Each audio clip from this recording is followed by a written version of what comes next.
Good morning, friends. It's bright and early, and Eric and I are headed out to 2 estate sales. We're starting out in Weathersfield, then we're going to head over to Wallingford, and we're going to see what they have. So let's go. It's definitely a bit of a gray and gloomy day out here, but it's not supposed to rain, and we are going to make the best of it. So we're here at our first sale, and I'm just checking out all of the things outside. There are some interesting bits and pieces here. This table's very pretty. I really like these old G. Fox & Co. boxes. They probably shouldn't be out here in the humidity, but they have such a great look. They were a little too expensive for resale. There's some nice drying racks. I have quite a few of these at home that I use on a very regular basis, so I don't need more. There's some interesting harvest baskets and some interesting jugs and things. Quite a wide variety. What is this?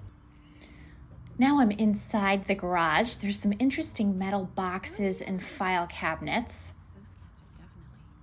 Let me give you a better look at those. This is interesting, this old Weathersfield map. $12 for this piece. There's another print up here. All right, that was fun, and now we're in Wallingford. So we're inside an estate sale in Wallingford, Connecticut.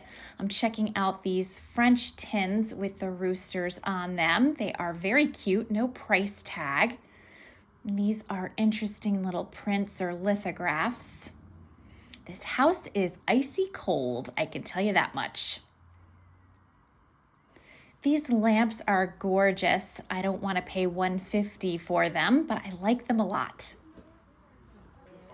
The kitchen's looking pretty ransacked, as kitchens tend to look at estate sales.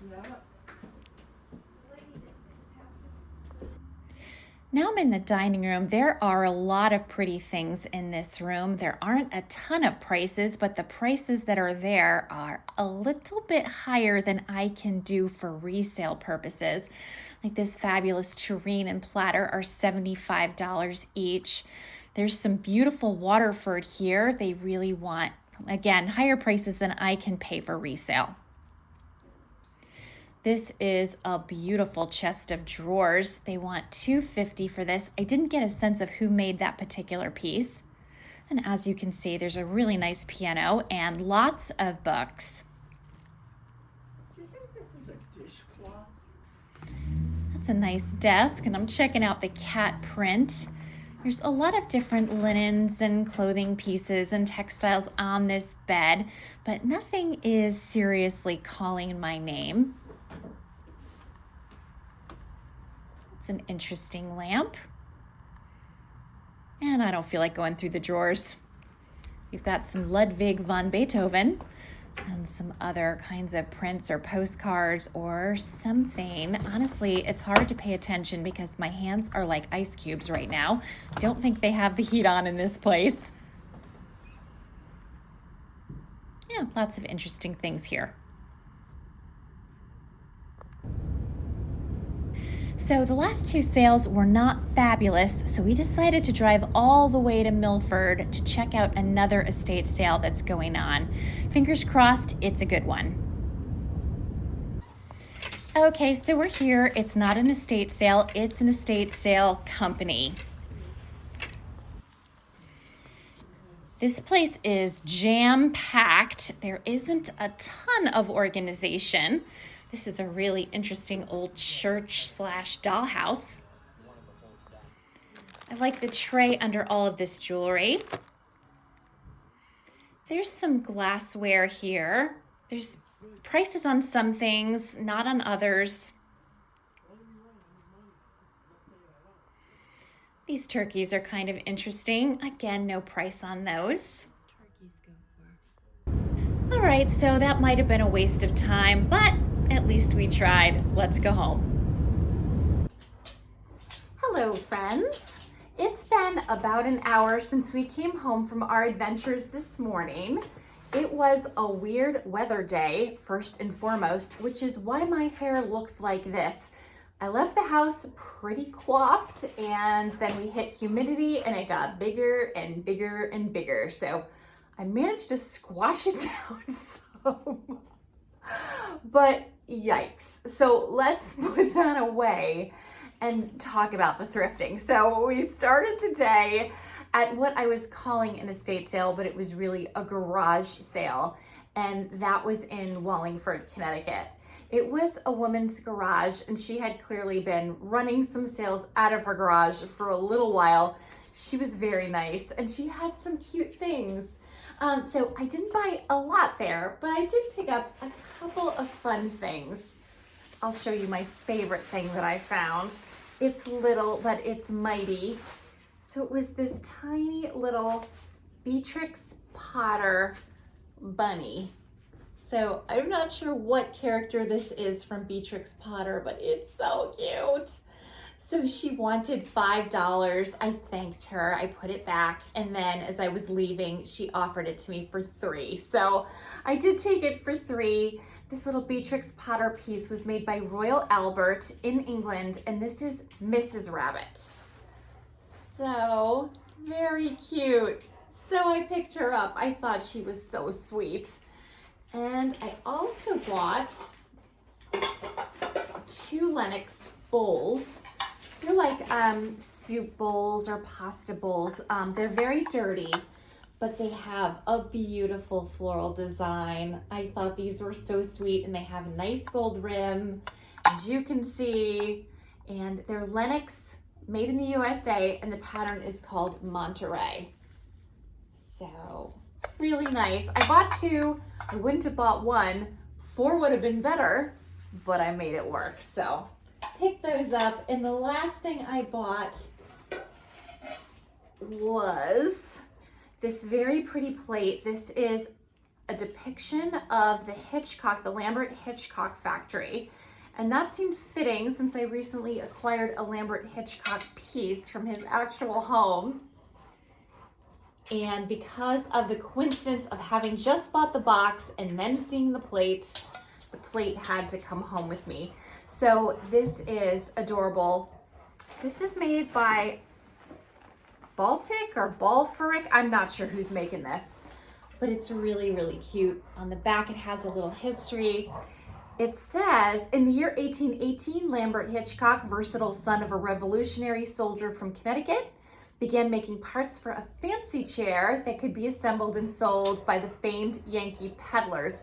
And of course, the Yankee peddlers were right here on my street. My street was famous for that. In 1826, he built the historic factory and made completely finished chairs. He pioneered production techniques 100 years ahead of the time. With employees numbering almost 100, he was known as America's greatest chairmaker, and his originals appeared with the stencil nameplate L. Hitchcock, Hitchcocksville, Connecticut, warranted. So, fun piece of history. I'm gonna hold on to this, I think, for a little while, and eventually I'll probably let it go, but for right now, it just seemed meant to be. I apologize if you're getting a lot of panting behind me. Wilson is a little ramped up. He doesn't really like that I'm talking to my phone. So he probably thinks I'm having some kind of psychotic break instead of making a video. It's an understandable mistake. So after that, we went to an estate sale in Wallingford. It was just okay. Prices were higher than anything I really wanted to pay, but I did find a couple of things we were able to negotiate. I was working hard. I'll tell you more about that in a minute, but I did pick up this fabulous Belleek vase in the shamrock basket weave pattern. I thought this was really beautiful. Here is the back stamp. So I picked this up. I picked up this little guy, so a little Belleek creamer. There wasn't a sugar there. This guy is really cute. Here's the back stamp. And the nicest piece I bought, this is an older piece of Belleek, and I think this one is really, really beautiful. It's in nice condition. It's got this excellent, oh my gosh, the rose pattern on this is in relief. and it's in really good condition. I was so careful walking with this through the house. I had tissue paper with me, so I wrapped it very carefully. The leaves are in relief as well. They're not chipped in any way. And this is a really good one. So here's the bottom. This is an older piece. And there's the back stamp. This seems like a good stopping point to talk a little bit about Belleek pottery. If you're a regular viewer of this channel, you'll know that I pick it up pretty regularly whenever I can find it for a reasonable price. I tend to keep most of it for my own collection, but once in a while, I actually part with a piece. Pottery in the Belleek region started around 1849. John Caldwell Bloomfield did a geological study of his land and discovered that the area was rich in minerals that were conducive to making porcelain. He formed a partnership, built a mill with water power from the nearby river, and began making pottery along with his partners in 1858. To start, the business focused on everyday wares that were affordable to the local population. These included pudding bowls, baking dishes, jelly cans, as well as items for hospitals and asylums like bedpans, feeding cups, and slop pans. Ew. In 1863, Parian ware was produced. Parian ware is notable for its thinness and slightly iridescent quality. It's what most of us think of when we think about Belleek. Parian ware became a huge hit across Australia, Canada, England, Ireland, and the US. Apparently, even Queen Victoria was a fan. From that point on, the company essentially had two tracks, one focused on more practical and affordable earthenware, and the other focusing on Parian and other decorative arts. I thought this was so interesting. In the early 1870s, Belleek produced heavy sanitary ware, meaning wash basins and other items suitable for indoor water closets. That apparently stopped in the 1890s because it was difficult and expensive to manufacture. I also found out that Belleek made statuettes, busts, baskets, centerpieces, and other highly decorative objects to display in exhibitions. The goal was to make products that would interest the wealthier classes and to raise the prestige of the company. The company was taken over by investors multiple times over the last 150 years, so I'm not going to delve too deeply into their names and motivations here. But I think it's interesting to note that Belleek really struggled during and between the two world wars due to wartime scarcity. To stay in business, they focused exclusively on earthenware, which was a more practical commodity for those difficult times. After the war, they reintroduced Parian ware, and by 1946, they stopped making earthenware altogether. I don't think you'll be surprised to learn that the shamrock designs remain the most popular and enduring of all of Belleek's products. If you're wondering how old a particular piece of Belleek is, you can Google the backstamp. There's lots of information on this.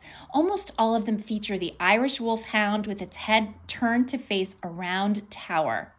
The Irish harp tends to be prominent along with sprigs of shamrocks which border the ends of the Belleek banner. Beyond that, there can be variations in color, size, and design that will tip you off to the age of the piece if you look it up. I thought it might be interesting to try to date a few pieces of my own Belleek just to get a sense of what the marks are like. So when I look at this back stamp, I can tell this is a second green mark. That means it was made from 1955 to 1965. There's a circled R right over the end of the Ireland banner that gives it away. That's my clue about the date. It's that subtle. So let's try another one.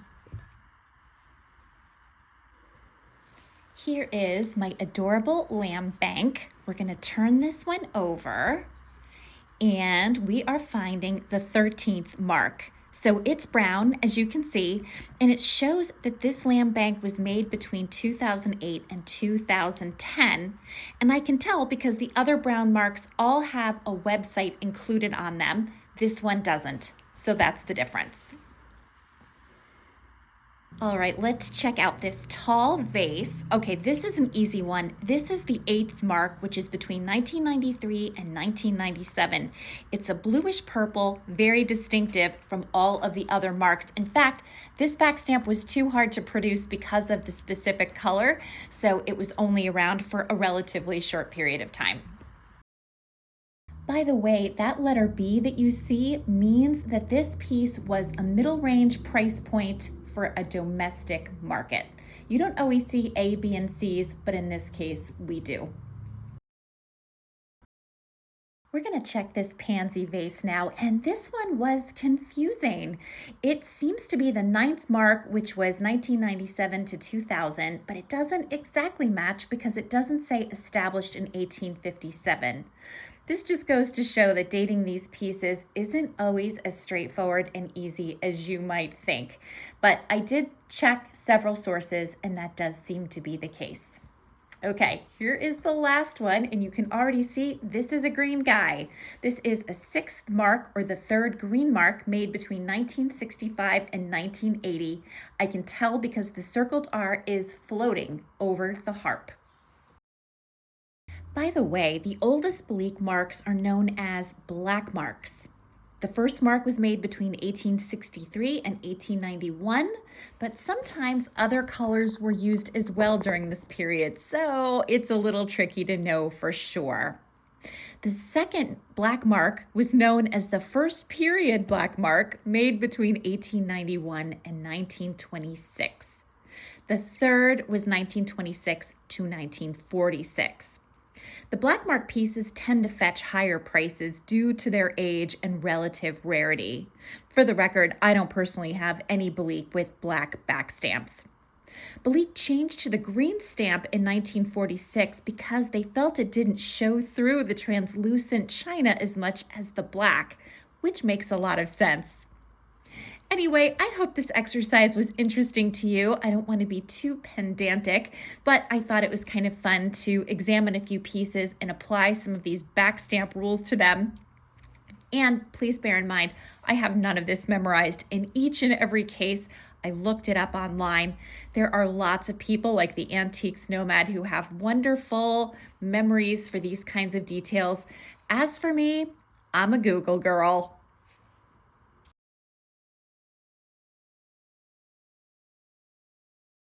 I also bought, these are for my store space. I thought these might be fun if I can separate them carefully. These fabulous berry reefs I thought could be really fun. If I did not have destructor pots, I would put these around my glass hurricanes where I have candlesticks. So I have my brass candlesticks, the hurricanes over them, and then these would go over the hurricanes on my dining room. That's what I would do if they had any hope of surviving, to be honest.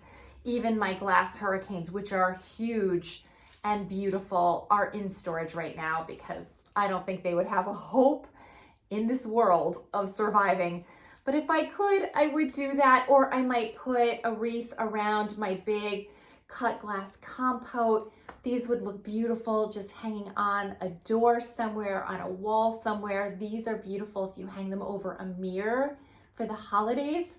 So I thought these could be wonderful for a variety of purposes, and so I picked them up. These, as I said, will be available on my store, but if there's anyone watching who really wants them before that, you can certainly let me know and we'll work it out. The last thing I bought at the estate sales, two things. I bought this paperback copy of Mastering the Art of French Cooking by Julia Child. So I'm gonna comp this one out, but I'm thinking I might actually keep this because it isn't old and I don't think it's gonna have a lot of value. I have always wanted a copy of this book, but I've just not been willing to take a hardcover copy that is special and valuable and do the kinds of hardware that I always do with my cookbooks. I really do enjoy Julia Child's, but her cookbooks that I have, which are not old and not original and not valuable, they take a terrible beating because I'm not careful with them.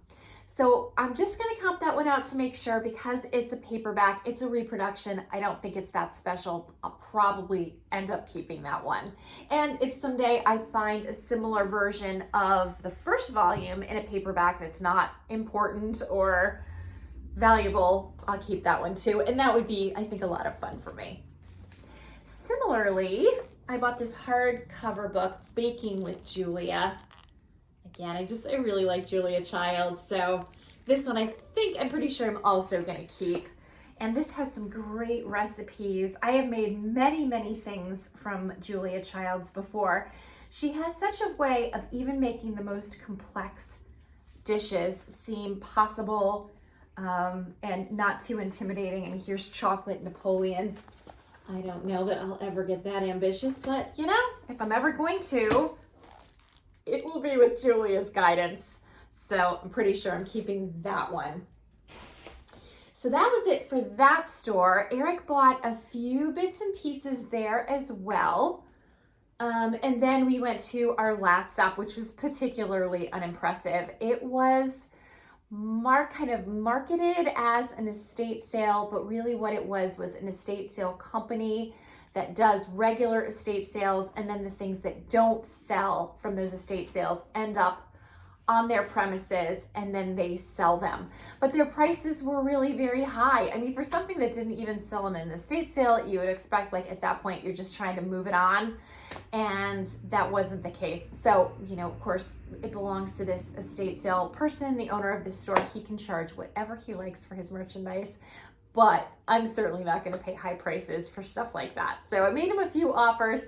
We were very far apart, but I did find one thing, so not a total loss.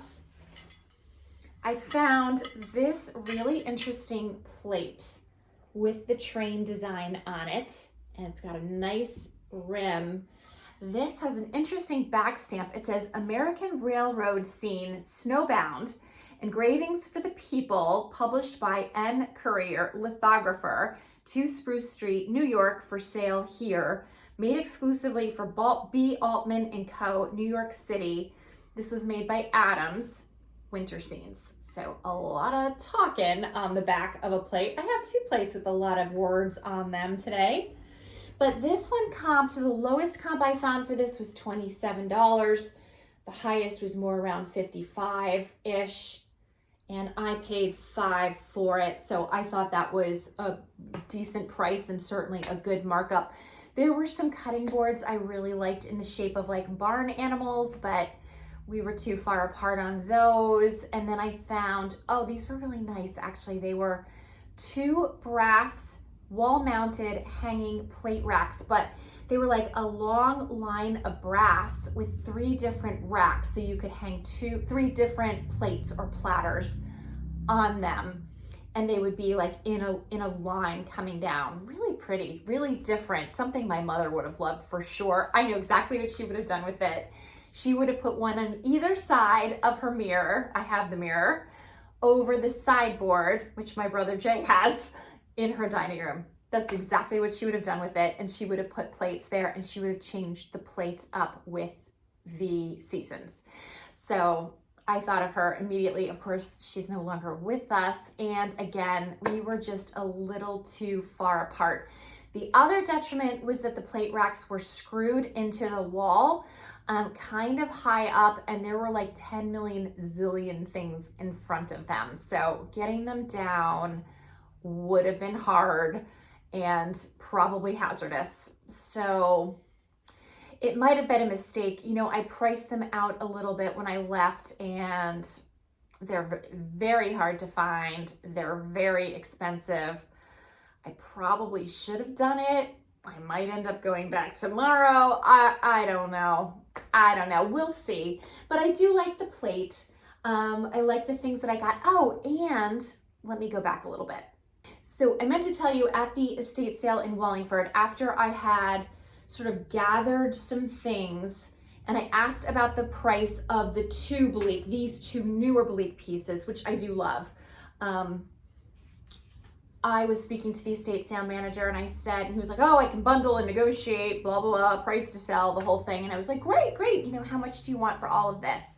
He was like, $50. And I'm like, oh, I was thinking 20. And he was like, oh, I can't do 20, but I could do 45. I was like, yeah, I was thinking like 20. He was like, well, I could do, 38. Anyway, we went back and forth for a while. We landed at 35.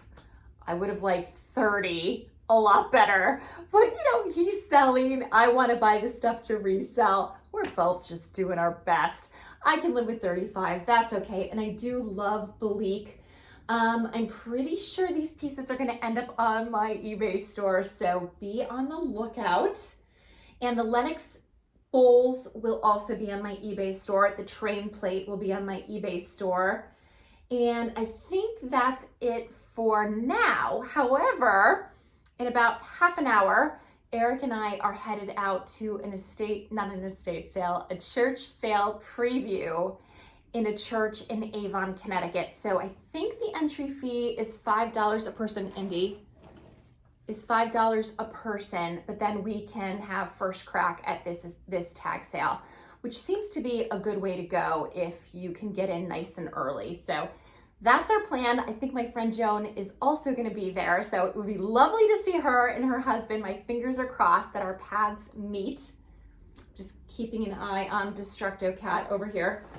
Do you want to say hi to him? Oof. Here's my boy. Isn't he so cute?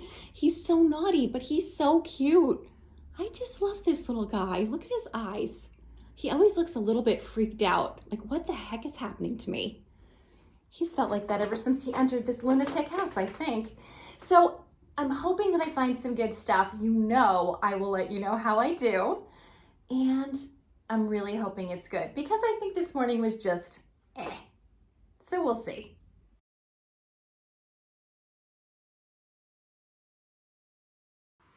Eric and I have just arrived at a church tag sale. We're in Avon, Connecticut, and we paid an early bird admission so we could come in and preview the sale. So as you can see, I'm moving pretty fast so I can take in all of the sights. There's some interesting artwork here and some very nice textiles. These lamps are kind of cool, as well as the table that they're on. Those corner shelves are kind of interesting. It looks like there's a full-on lobster cage here. And I don't know, this basket's kind of interesting. And here is a table full of smaller kinds of things. I'm just scanning it quickly.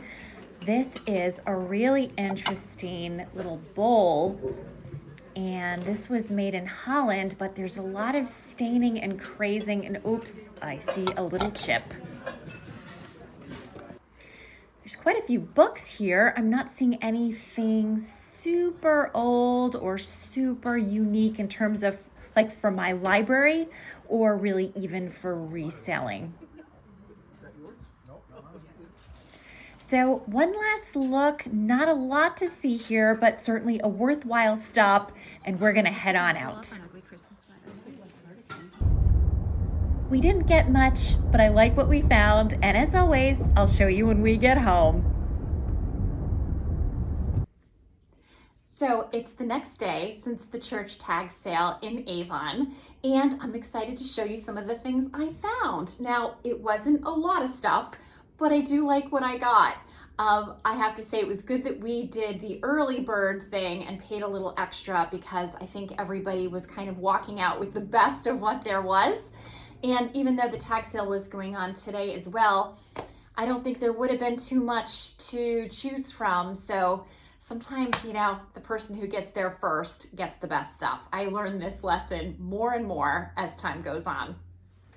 So anyway, I picked out a few things. The first thing I found was this really pretty Longaberger pottery pitcher.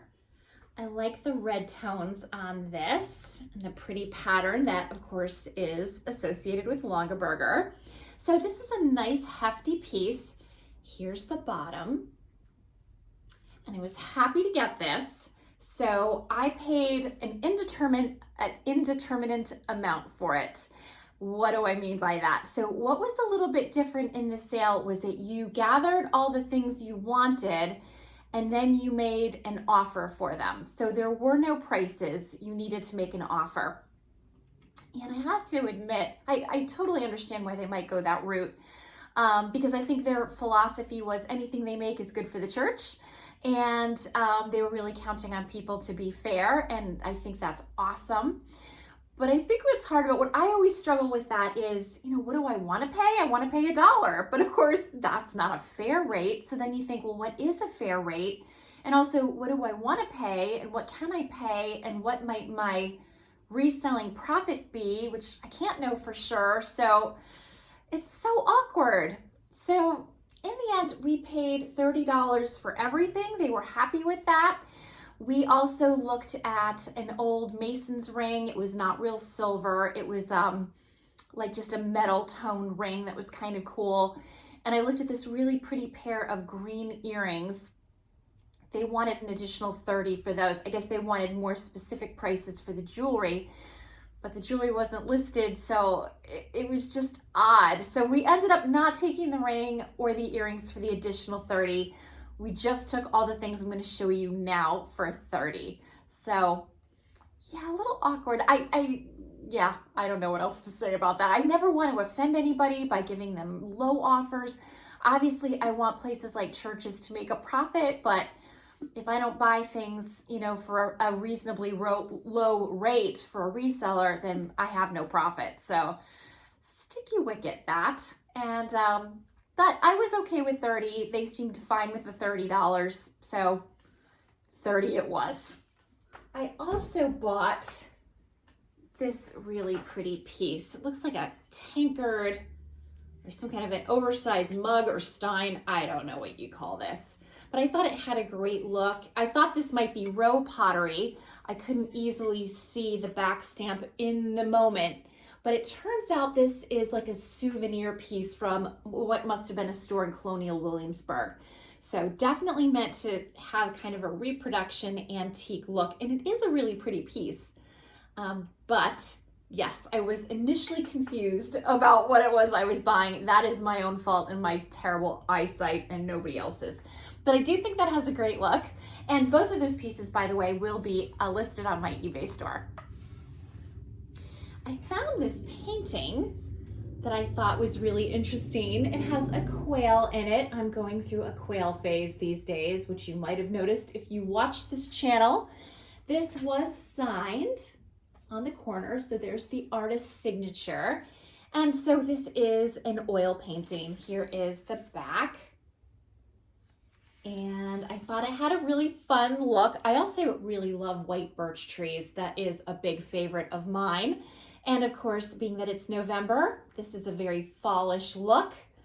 So I picked this up. I thought I would probably put this in my booth.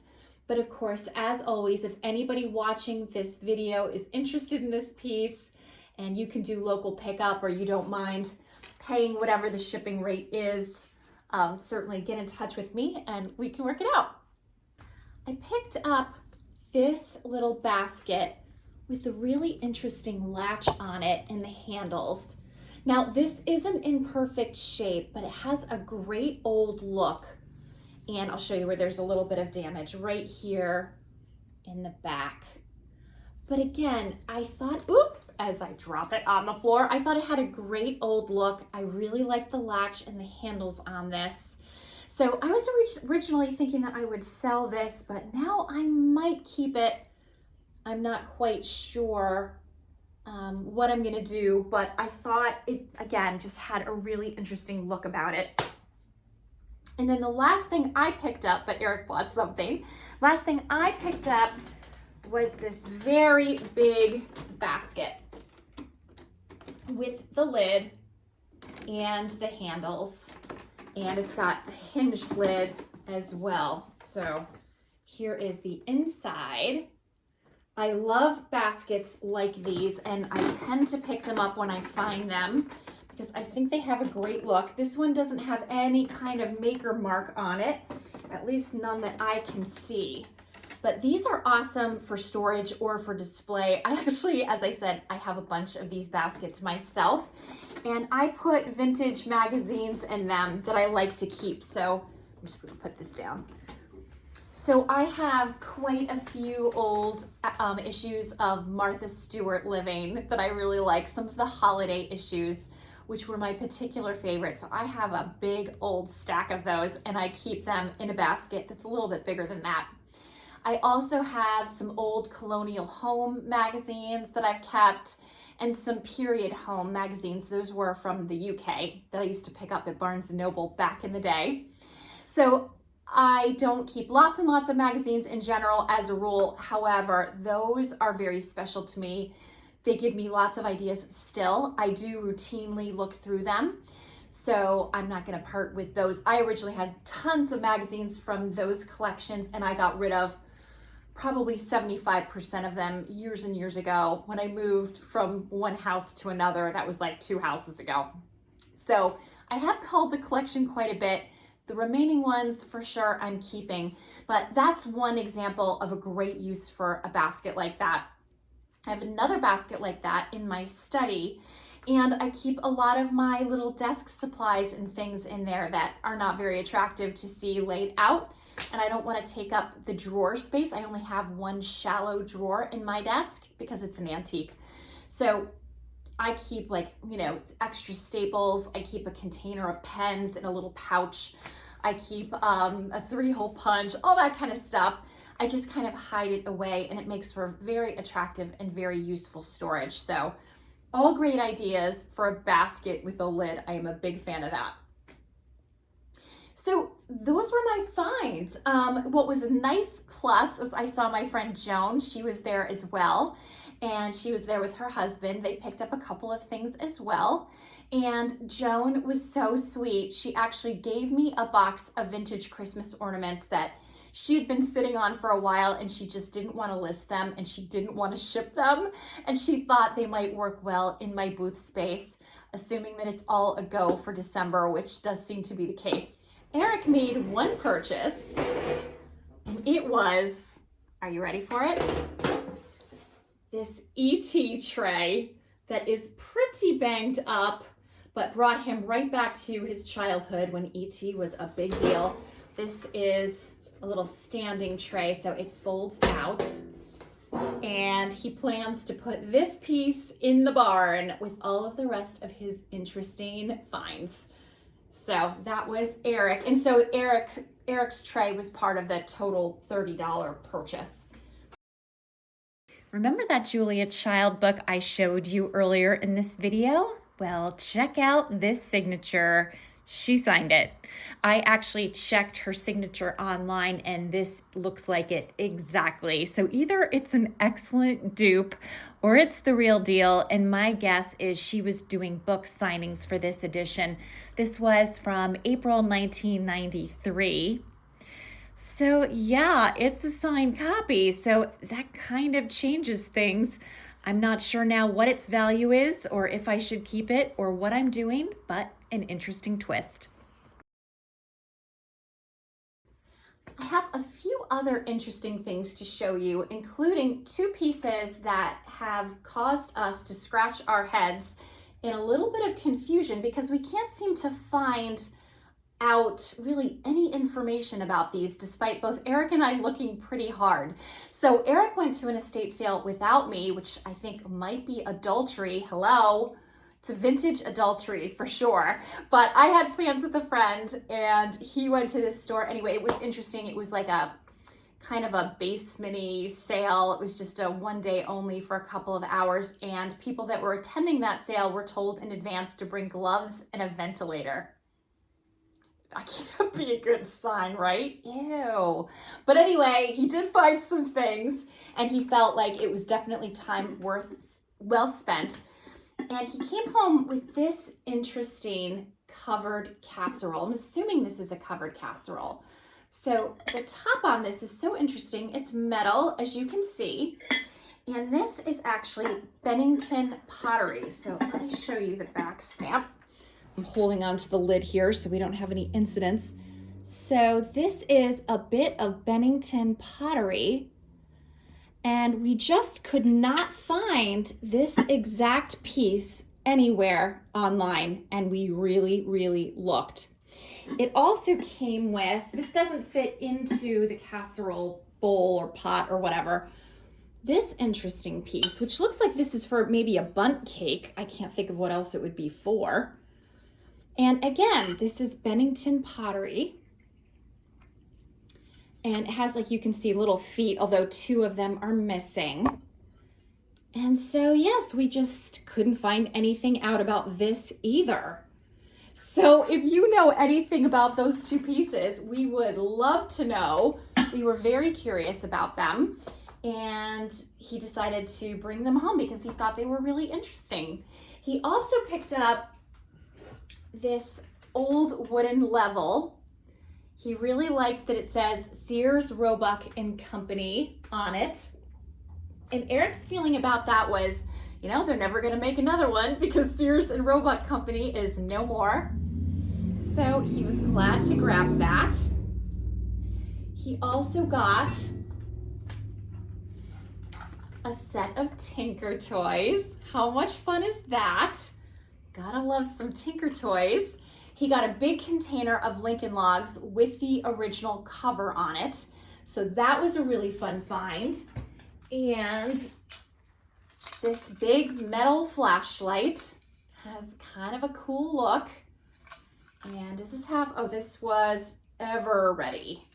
So here, I don't know if you can see the back stamp on this, but there's the back stamp on this. So he picked it up. He also got like some little like cars and things, like little old Matchbox cars sorts of things. I'm not sure where he put those, so I can't show you. And I think my favorite thing that he got, this was from the attic, so it doesn't smell at all actually. This is in its original box that was from Marshall Field and Company. And it is this beautiful 100% wool baby blanket that is in no way itchy. It is not stained in any way. It's so beautiful. It definitely has a bit of a vintage attic kind of smell to it. I think I am not gonna wash this because I don't wanna take any chances with it. So I think I'll just say that in the listing. Here's the tag that says 100% pure wool. And here is the manufacturer's tag. So you can see it says made in Italy. And that is Marshall Field and Company for the very young is what this says. So beautiful, beautiful blanket. I wish you could feel this blanket. It has an amazing feel under your fingertips. It is so soft. This must have been very expensive back in the day because Marshall Field and Company was a really nice store. And I do believe that we'll be putting this on eBay. And I will show you as well. Here's like the inside of the box with the old Marshall Field tissue paper in it, which is really nice. Marshall Field is a store that my grandmother liked, but has been gone for a long time now. So those were his really fun finds. So that's what I have for you today. I hope you enjoyed this thrifting video. If you did, please hit like and subscribe wherever you are and whatever you're doing. I hope you're having a fantastic day, and I hope to see you next time. Bye for now.